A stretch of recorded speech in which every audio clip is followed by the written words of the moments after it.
Hey guys, we're here for another video. We're going to talk about why we decided to foster and kind of what our process so far has looked like. So I had brought up fostering multiple times throughout my life, just in general before I met Mandy, and I would say like I can't do that because I would adopt them all, or I couldn't give them back to their birth parents, or I would get too attached, and all those kind of things. But it was always something that I thought about, but I didn't really think about much in my adult life. And then all of a sudden, we had talked about it a few times, and She would send me like stories of like 4 siblings that needed a new home, or a lot of them were like adoption related though, Yeah. versus like fostering. It was more like, let's adopt, these kids need us, and right. stuff like that. But I never really thought about foster care. It was just always like, I want to adopt. And then all of a sudden it was like something related to foster care. Someone I watched regularly on YouTube became a foster parent. This Is Us, and all those different things were like popping up everywhere. So it just kept coming up in our conversations. And then I read a post on someone's Instagram. I was basically saying like, these kids don't choose to be in foster care. It's not their choice. And people say that they're going to get too attached, or that they couldn't do it because they're going to be too attached. And it basically said like, that's the point. The point is to be attached. The point is to show these kids love, unconditional love, no matter what the outcome is. And that's what they deserve. They deserve the attachment, and they need that. And so I saw that post. She probably worded it way better than me. But I immediately like screenshot it and sent it to Mandy, and was like it hit really close to home, because those are the things that I always said, and it really put it in a different perspective for me. And I was like, whoa, like I need to do this basically. And she liked the post, but it was like a few weeks after that.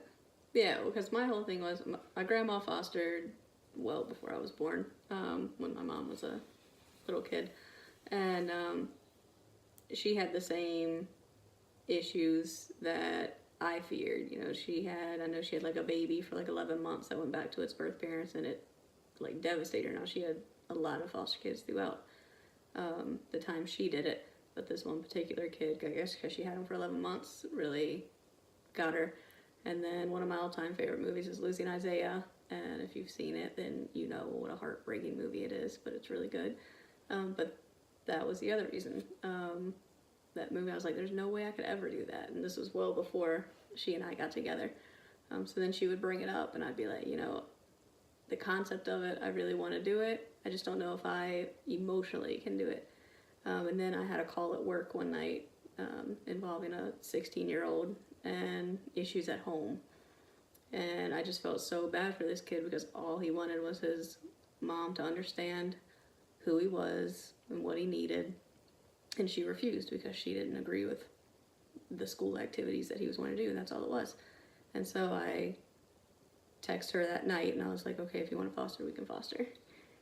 Yep. So. And it was like, immediately when I got that text, I started researching. I was like, do I go to DSS? Do we go to an agency? What do I do?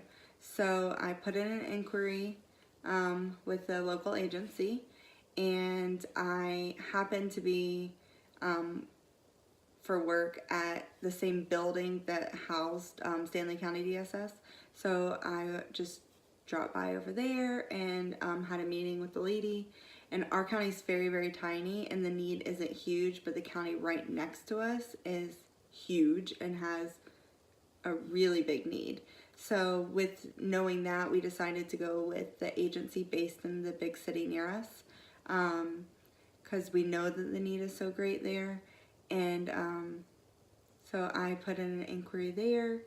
I started putting myself in foster care groups, like support groups, mom groups. Actually met someone through Facebook that lives really, really close to us, and she went through the same agency. So when I heard that, I was like, okay, I think we made the right decision. So I put in the inquiry on May 1st. They came out to see us at our house on June 12th and had like a meeting, kind of like, do you know what you're getting into, pretty much? Yeah, it's kind of like a feeling out. They ask you about your background, your family's background, why you want to foster.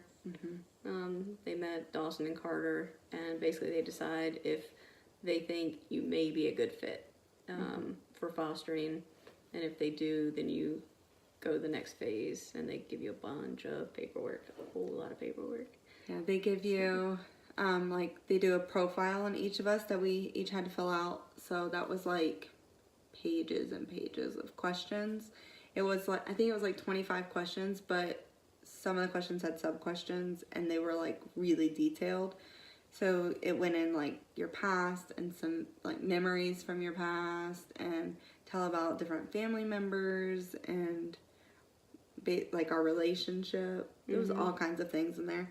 So we each had to do that by I think like the end of July.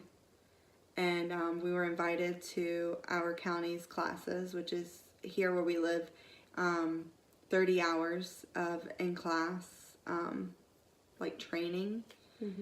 And we did that starting at the end of August, and we finished at the end of September. So it was that, and then they give you another set of questions that you have to answer, and that was, I think it was 12 questions with a lot of sub-questions in that. And then you have to give them references. So there's like a bunch of paperwork in between there too, not just like questions. Yeah, a lot of things you have to collect, your financial history, all of that. They want to make sure that you're not fostering for money.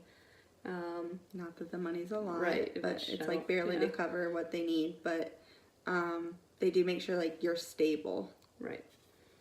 And then they give you a preference sheet, which was a lot of questions. Basically, what type of child you're willing to take, and what type of child would be like a hard no for you. So you fill that out, so they get another feel for if they're gonna have children that fit what you're looking for. And ours was pretty vague. I mean, we didn't say no to a whole lot. There's not much that we weren't willing to work with. I work with children with special needs. Her sister works with children with special needs. So we're open to that as long as it's not like so demanding, because we both do work full time. So the child will have to be in daycare or school during the day. So like there wasn't really, I can't recall anything that we said absolutely no to. The only thing, like our only thing is we don't want to put our children at risk. Right. So if they, had like if they were, displaying overly violent behaviors or sexual behaviors, obviously our children are too young to understand or comprehend any of that, and we don't want to put them at risk for anything. So, but that's pretty much the only thing. And we're open to any gender, right?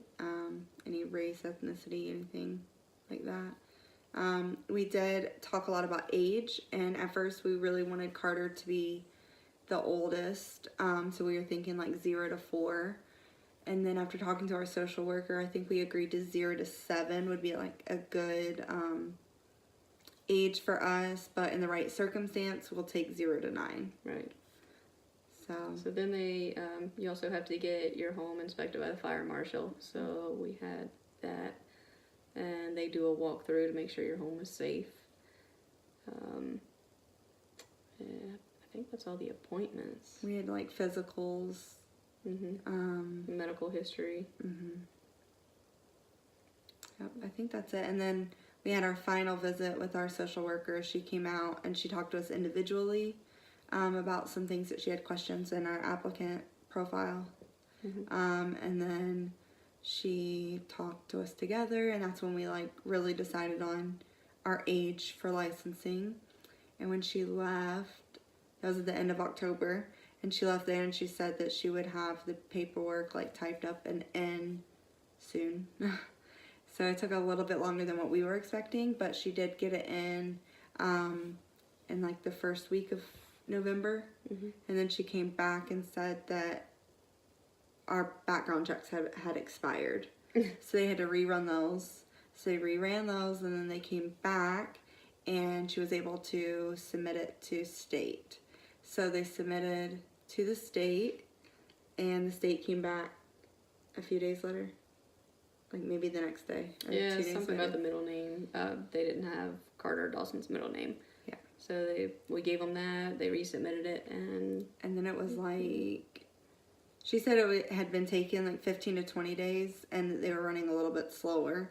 But I think it was close to like 15 days after that we got our official your license. yeah. So now we have our license. We have one more meeting with the social worker. They're going to transition us from our licensing worker to our placement worker. And that'll be the last, but we can get a child between now and then. That comes up in 4 days. So we have that meeting in 4 days, but they said to be ready at any time. So we could have a foster child at any time. Yep, we're excited. Yeah. A little anxious, just it's hard not knowing what's to come, but that's where we're at. We will so. keep y'all updated on it. And I know I touched on our first video back that we were going to be doing a Q&A video at some point. So just if you have any questions, those questions can be about anything. I know we've been away for quite some time, so let us know any questions you have or any videos that you would like us to do. We're open for suggestions. Yep. So, and that's it. That's it. So we'll see you later. Bye.